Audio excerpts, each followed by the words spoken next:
Welcome to another episode of Team Anywhere, where CEOs, leaders, and experts at building teams, companies, organizations, and amazing cultures share how to lead from anywhere in the world. I'm your co-host on the East Coast, Ginny Bianco Mathis. And I'm your co-host on the West Coast, Mitch Simon.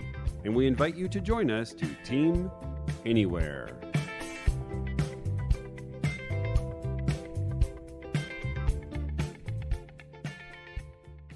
Must hybrid team leaders help their team members find meaning? Chad Brown says no, we don't find meaning, we create it. Must hybrid team leaders create incredible experiences for their teammates? Chad Brown says no. Each person on your team is responsible for their own experience.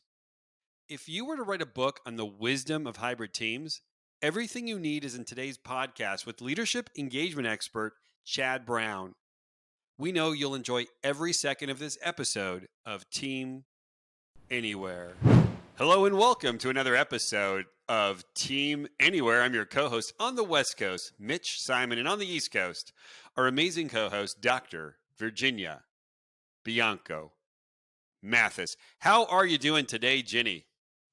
I am doing beautifully. Thank you. I think my name is getting longer and longer. It is. You know, as time goes on, people need to know all the parts of your name. One day we'll have an entire show dedicated to why is Ginny named three other names that aren't Ginny. So, but today, let's just go on what's so important. Today on the podcast, we have Chad Brown, leadership engagement expert, founding partner of Take New Ground, and the host of the Naked Leadership Podcast. Chad thrives in extreme environments and finds comfort in difficult conversation. But we shall see. Chad, how are you today? I love that baiting. It's like, maybe. Oh, yeah. I've actually, Chad, I sent you out a bunch of questions, but I changed them. So there you go. Oh, good. I'm in. Let's go. That's how I thrive. Yeah, we love to do that together. Yes, we do. We like to tantalize. You asked how I was doing. I'm doing wonderfully. I'm coming off of a weekend of 2 long ski days. So physically, I feel beat. Mentally and emotionally, I feel fantastic. Very good. And just for our listeners out there, I know you are the host of the Naked Leadership Podcast. Everyone on this podcast right now is wearing clothes. What I wanted to do was ask you a question. What has surprised you the most over the last 3 years? What surprised me the most over the last 3 years? I think one of the things that has surprised me the most is the human adaptability. When something happens and we're determined to continue to create meaningful work, adaptability happens. And we witness that. I mean, we adapt. I know there's a lot of complaints about how this could easily go political, I guess, but there's a lot of complaints about how this thing was handled over the last 3 years. But I choose to see all of the innovation, all of the beauty, where people stepped up, where people got uncomfortable in order to continue to create what they wanted to create in the world. And I think that has just been, I will take that with me the rest of my life, just seeing how people were willing to do something differently in order to connect. Okay, I just need to stop right now because you said you were surprised about the way people adapted to create meaningful work. You didn't say the way people adapted to work. So I want to dig into that. You know, that is really cool. You adapted to create meaningful work. So from your perspective, what happened? Well, I don't, that's interesting. I think those who really adapted, meaning got committed to what it is that they were doing, see their work as meaningful. Because if our work is meaningful, our commitment, the stakes are raised. And that's where creativity and that's where innovation lives. Nobody's out there creating new things and innovating and dedicating themselves to something that they don't create meaning in. And I very purposely don't use the term find meaning. I don't think we find meaning. I think we create it. And so it was wonderful to watch people as they took a new approach to how they're going to create. And there has to be something to pull you in. And I believe that's meaning. Chad, you just keep on dropping these amazing, beautiful bombs. I mean, like, we don't find meaning, we create it. How did you do that for yourself over the last 3 years, Chad? Oh man, I mean, I'm still doing it. It's a journey. Like I said, it's a commitment. For me, it was a real introspective time of like, what matters to me? Am I creating something that I'm proud of? I think this time in particular, I started studying Stoicism probably about 5 or 6 years ago, and this time, before this time, I was like, yeah, Stoicism's great. I love so many powerful principles there, and it's calling me into appreciating the life that I have, not the life that I should have. All of that sort of stuff, and I was really rah, and then this time really tested my ability to be with what is and to make the most of it. And I think it has for almost everybody. And so that in and of itself, the discipline and the practice of owning what is and making the best of it is how I've created meaning in this time. And that's been the most meaningful thing that I've gotten out of it. So it was a true test for you. Oh then. yeah, absolutely. Yeah, take this and let's see if it really works. That's right. Under pressure. That's right. The only good philosophy is the philosophy that can be tested. Chad, it's so funny. You end your sentences with these very deep principles. Most people say they show these deep principles and then they go into it. No, that's not Chad. Chad just comes up with these philosophical bombs and then just stops the sentence. Okay, good. Thank you, everybody. So Chad, you already mentioned discipline. You love extreme environments. That's what you've told me. So I'm going to hit some hard topics today. Discipline, imposter syndrome, and conflict. You've told me you love conflict, but I want to start with imposter syndrome. Do you or did you have it? We all have it. We all are imposters. At least that's what I say. And I say it a little bit flippantly. It's kind of a baity thing, but in reality, the way that most people feel imposter syndrome is that they feel like they're presenting as something that they're not. And guess what? If we want to progress in life, if we want to do something bigger than us, each moment calls for us to step into something that we aren't currently. That is the future, right? If we're not experiencing imposter syndrome, quote unquote syndrome, I would say the imposter experience. If we're not experiencing that, then we're not progressing. We're not stepping into something that calls us to be more than we currently are. So I actually, when my clients present to me that they're feeling imposter syndrome, I said, good. That's a requirement of being my client. That means you're pushing to something new, something beyond what you've experienced so far. So those who say they don't experience imposter syndrome, I'm wondering where they're not leaning in, where they're not pushing into something that's uncomfortable. Because that's the experience of being an imposter. Most people are worried they're a fraud. And there's a distinction there, at least that I make. Fraud is the deception for gain. Imposter is stepping into something that you're currently not for a future worth having. You did it again, Jenny. Yeah, he did. He did it again. But that's okay. We got it. Yeah, we got it. I think we're going We've to got the pattern now. I think we're at the pattern Yeah. now. Like, jeez. We've got you We're figured learning out. the language. We're learning Get the it. language. Chad, we are so Just happy we found you. yeah. The interesting thing is my encouragement, what I work on with my clients and with myself, quite honestly, is to be honest about your experience. If you're feeling discontent between who you are or who you think you are and what you're taking on, be honest about that experience, and it lifts the weight of the imposterness, because you're letting people into your experience. Hey, I don't know what the hell I'm doing, but I'm committed. I would much rather follow somebody who's committed than thinks they know what they're doing. I think it's fair to say most of us say, well, I've got to make sense out of this. I'm not going to be comfortable until I put some order and structure around this. I need a system, right? And you're saying, no, embrace the uncomfortable of feeling like you have no idea what's really going on. And if you embrace that, then you can rise above it. That's right. I believe that. I believe the leaders that we want to follow are the ones that say, we've got something really big in front of us. And none of us know what it's going to take. I have no idea what it's going to take, but we're going to do whatever it takes. And in that, I can be connected to you, Ginny, in like that creates an environment in which you can bring something really meaningful to our team, because I know I need you.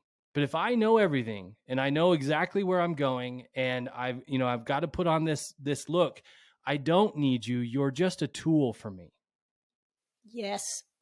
And there goes diversity, there goes inclusiveness, and there goes safety. You mentioned if I make it look like I don't need you, I'm a fraud. Is that what you said? That's not what I said, but it sounds really good.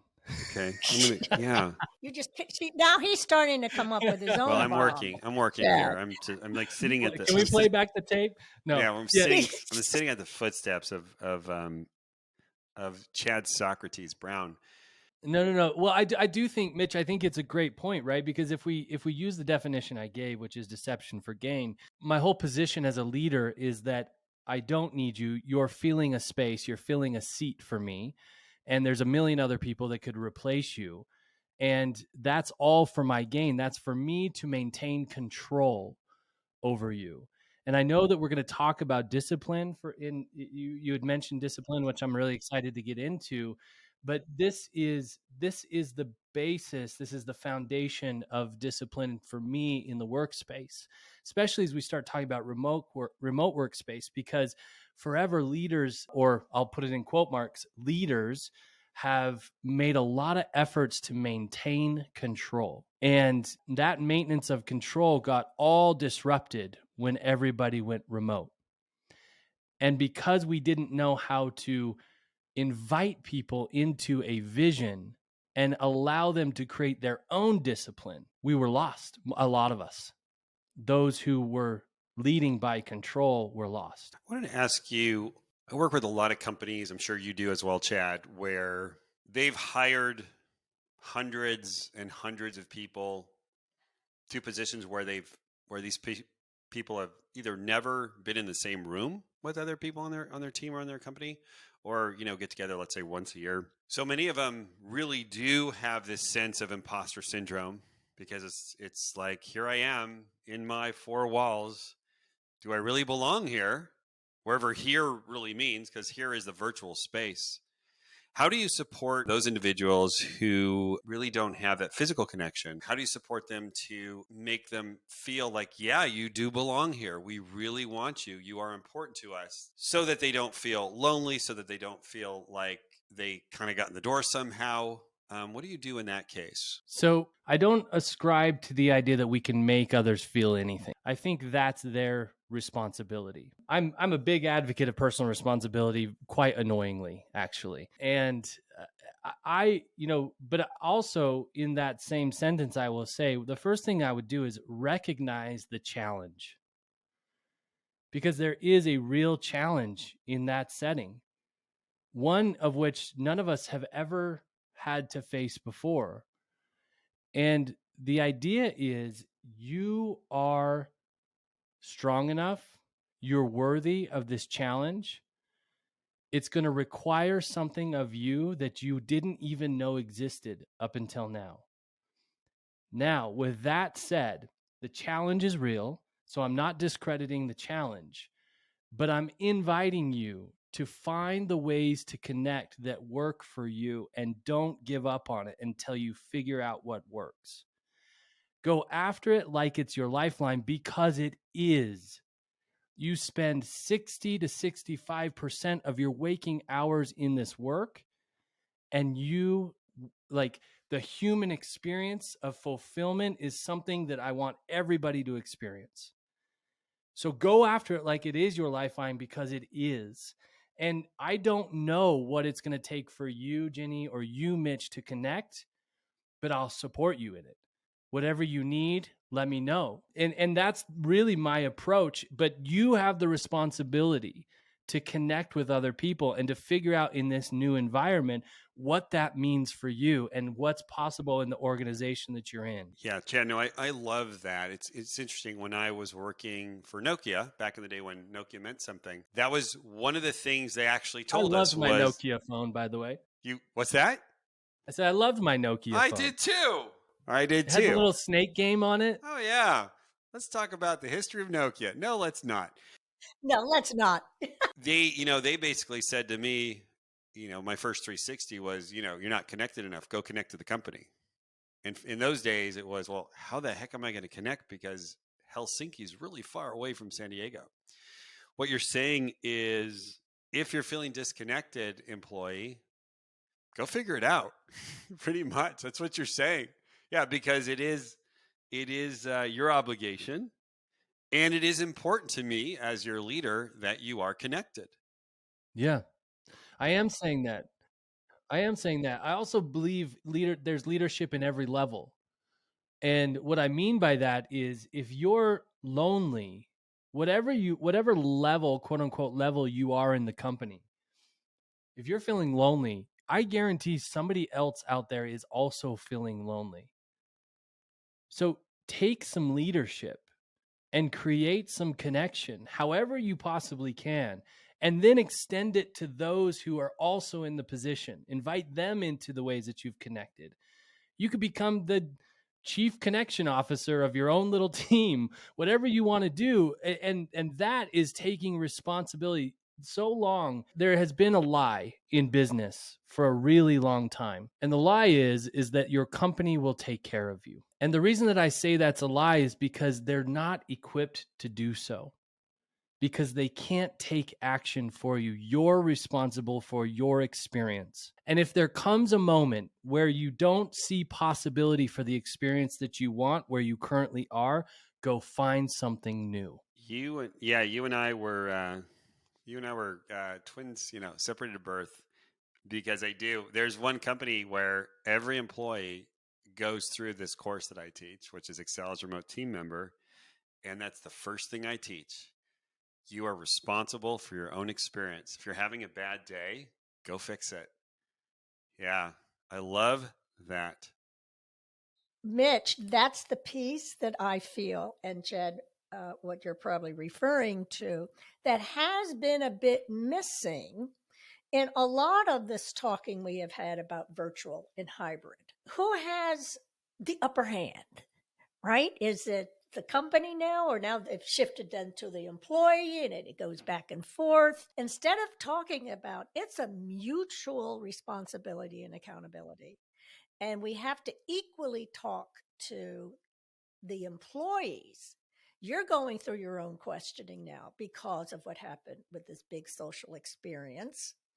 And it's the perfect time for you to create now for yourself and not just wait and then usually complain about what the organization has decided. It's beautiful. Great. Let's get into discipline. On our let's say our meet each other call, we talked about Jocko Willink, both disciples of discipline. I guess those words are connected. Chad, where do you struggle with discipline, and how do you overcome it? Oh, everywhere. Okay, all right. This guy is freaking honest, Ginny. Well, if you're honest about your experience, then you don't have to worry about being a fraud. That's true. It's a challenge everywhere, and I win on days and I lose on days. And the wins and the losses are learning opportunities for me. They don't mean anything about me. I am not my actions. My worth is inherent, but my discipline creates my legacy. So when I'm struggling, which can be in any given moment in any area of my life, currently right now, I'm struggling with my diet, to be frank. I mean, I was really great for a while, eating exactly the way I want, intermittent fasting, all of the things that we're all working towards. And then these last couple months, I've gotten lazy about it. Quiet quitting? Yeah, exactly. Actually, it's not so quiet. I'm quite loud. I'm quite loud about it. But, discipline is a practice. And I think more and more, if we can adopt the idea and attitude of practice rather than performance constantly in our lives, we make room and grace for ourselves to make mistakes. And we can actually get connected to current reality, what's really going on, right? That is the current reality for me, is that I'm not eating the way I would like to eat for the performance, for the type of life that I would like to live. And if I'm not practicing, if it's all a performance and everything is high stakes all the time, then I'm going to make up all sorts of things about myself, how I'm wrong, bad, or broken because I can't do this thing. When in reality, it's just like, hey, it's feedback. Feedback is neutral. I don't ascribe to positive and negative feedback. There is just feedback. And reality is the current reality, the world, the universe is your friend that gives you feedback constantly. Is there a pill we can take? What, to be like Chad? Yeah, right. Yeah, I want a Chad pill. Yeah. No, Chad, this other thing you just said, it's practice, not performance. Wow, that just turns it on its head, doesn't it? Yeah, sure. Even in this, even as we're sitting in this conversation, every time I jump on one of these, get a little bit of nerves going. I get a little nervous, and and that's just an indicator to me as, hey, man, this is meaningful to you. And this is an opportunity to practice being with people in a meaningful way. That's why you're nervous. That's why you're excited, all of that sort of stuff. And when you make mistakes in this moment, you're going to learn from them. What is it about this guy, Jenny? Chad. Well, that's a whole other podcast. How do you become a Chad? Yeah. Before we get on to the next question, I am really inspired by my discipline creates my legacy. That you said early, my discipline creates my legacy. That's all it is. It's kind of like Brendan Bouchard talks about, the food you eat today is going to support you 3 days from now, which is, it's what you do today, and you can only do what you can do today creates your future. And that's all. And it's just a practice. It's just a practice. Some days I'm good, and some days I eat a Twinkie. What can I tell you? All right. Well, really quick, can I say one more thing along those lines, because we kind of hinted towards it earlier in the conversation. I just want to call back to it. So when we're talking about discipline in the realm of leadership, especially when we talk about remote leadership, there's two management behavior types that I talk a lot about. And one of them is managing behavior, and the other is managing results. So those who are leaders listening to this, if you could just do a practice for me really quick and just introspectively look into what it is that you pay attention to and where the conversations are with the people you lead. Is it mostly around their behavior, like being on time, being in their seats, filling out the reports correctly, on and on and on and on? Or is it mostly around the results that they're creating? And this is an exercise that I do with all of my new clients. And when we're in a room with a C-suite, we get 2 days with them. This is the first thing that we get a gauge on. Are we managing behavior, or are we managing results? And if you're leading a remote team and you're trying to manage behavior, good luck. It's over before it began. But if you are centrally focused as a team on results, and the behavior is what it is, you don't have to worry about it. You don't have to see it. None of that stuff. I mean, we're not talking about like workplace abuse or anything like that. But in general, how the work gets done matters so much less than the results that we're creating. And that's the beauty of what this whole pandemic experience, crisis, whatever you want to call it, it's really shifted the culture of work to, I get my work done and I do it really well, and it doesn't matter how or when I do it. Great. Let's move on to conflict. Most shy away from conflict. Chad, you rush in. Have you always been like this? No. So tell us about what happened to you, Chad. I'm a people pleaser at heart. Okay. I learned what happened to me is I learned what true commitment looks like, and realizing that connection, like conflict, is the narrow pathway to connection. Period. You and I, Mitch, we don't get to connect in a real meaningful way unless we go through some shit together. And I say go through it together on purpose. If both you and I can handle anything together, our connection goes through the roof. What we can get done together in the future is multiplied by I don't even know how much. And conflict is that door, it's that opening, it's that opportunity to actually check in with each other, find out where each other is, for me to find out what I'm making up about it, to find out what it is that you might be making up about it, and how we can reconnect in the disconnection. But it's when we avoid conflict, or we look at it as most people think connection is a detriment to your relationship, but it's actually the medicine your relationship needs if you're willing to be in it. How did you get to this approach? For those of us who are listening who are, gosh, I hate conflict. How did you get to? Was there an experience or experiences that said, you know what, this is it? This is how I want to live my life. Well, it started with the principle of learning the principle. I've been lucky enough to have two of the most amazing mentors, I believe, in the world. Dan Tacchini, he's been at this work. They're the founding partners of our firm. He's been in this work for 45 years.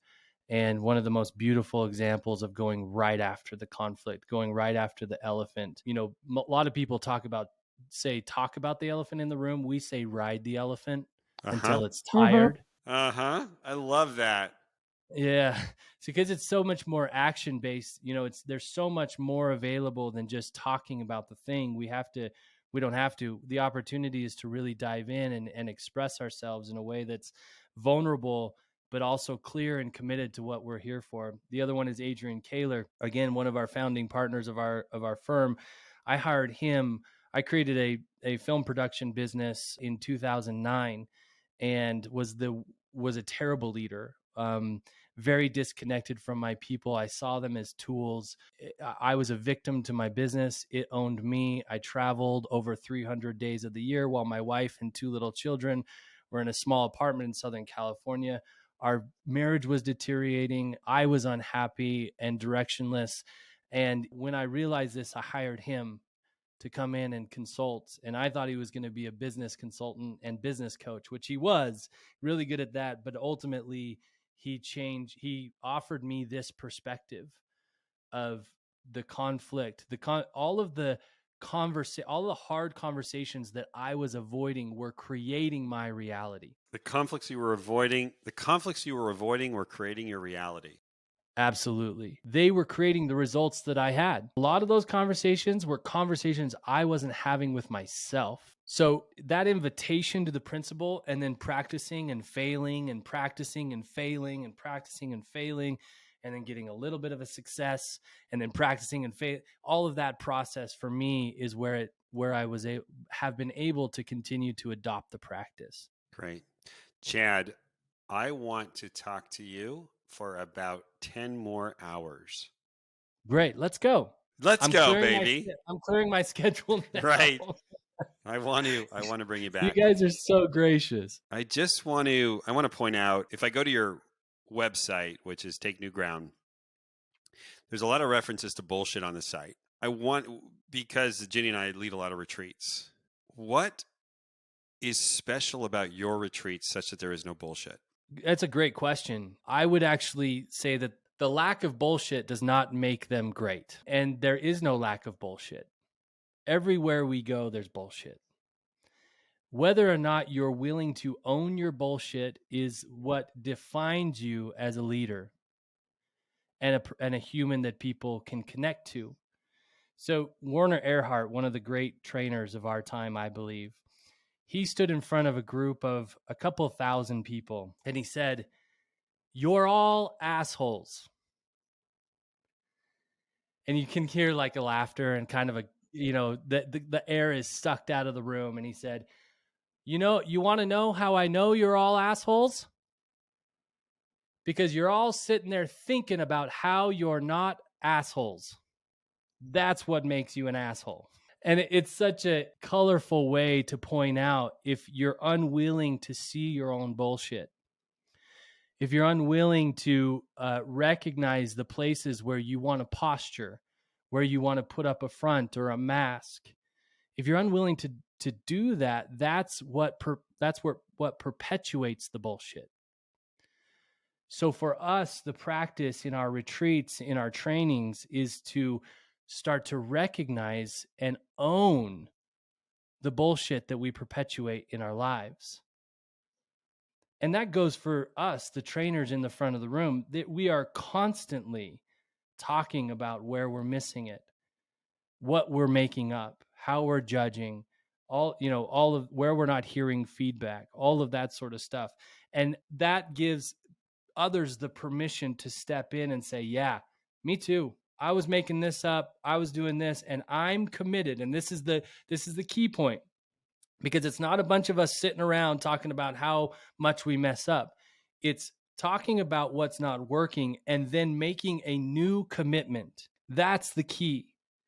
Because so many people, it can be very woke at this time to wallow in where things aren't working for us. But we miss that second step of, okay, well, what are we committed to now? Where are we willing to take action, get uncomfortable, see the feedback, and make our own lives, be ownerships of our own experience, or be owners of our own experience, rather. Great. Chad, final question. And for those of our listeners, Chad sounds like he's like 150 years old with all this wisdom. I think he's about 22. I mean, he looks 22 to me.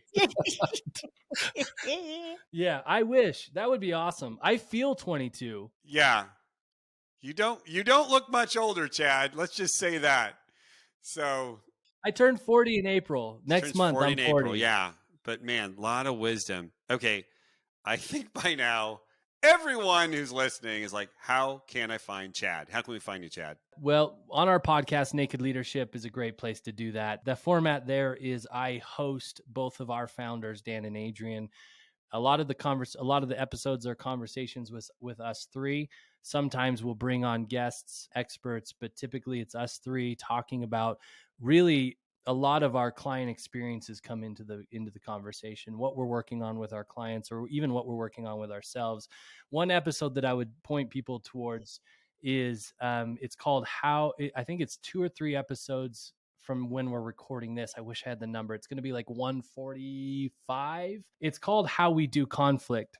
And it is an episode where I bring up a grievance, something that I wasn't happy about with the two of them. And we process that conversation together. And that for us, it's totally raw, real. They didn't know I was going to do that. I gave them another topic, and then we got on and I said, actually, here's what I would like to do. And it was such a great experience, but it is actually how we communicate as a team. It is 100% real and raw. And it's the best way I could think that we could show how conflict is the narrow pathway to connection. We stay connected through it. There's parts where I'm uncomfortable and triggered, and they are too, and we stick with each other to get clear on how we move forward. So that's one of the most fun conversations we've had on the podcast. I'm also on all the social medias. We have a YouTube channel called by the same name, Naked Leadership. Yeah, I'm out there and available. Chad, this has been such a pleasure. A gift. A gift. This has been a gift. You guys are so generous. Yeah, this has been wonderful. You remind me of so many of my own mentors that I've had over the years, just packaged in a very young person. With a baseball cap. Okay. So I just have to say this before we go. You have a baseball cap which has an and sign on it. Tell us about the and sign. Yeah, for me, it's a way of living. So I was debating whether or not what direction I went when you asked what has surprised me over the last 2 years or 3 years. And the other one that I was choosing between was polarity. It's been shocking to me how polarized, and I get that this is an old conversation now. Everybody's talking about it, but it's black or white, two extremes. And to me, I'm interested in the gray. I'm interested in how both exist. And that's the and for me. So most people use, this or that, and I'm interested in this and that. How do we be together in a meaningful way and with all of our differences? Yes, and a great, great philosophy that comes from improv. Yes. I'm such a comedy junkie Yeah, as well. it's great. Oh, that's wonderful. On the next podcast. So, Chad, thank you. This has been an absolute delight. Ginny, thank you so much for co-hosting. And please, gosh, share this episode. I will be sharing this episode with everyone I know. Share this episode with your friends, your family, your colleagues, those you haven't talked to in a long time. Just kind of send this out and go, you know what? I heard this guy, Chad. You've got to listen to him. So with that, we look forward to seeing you next time on our next episode of Team Anywhere.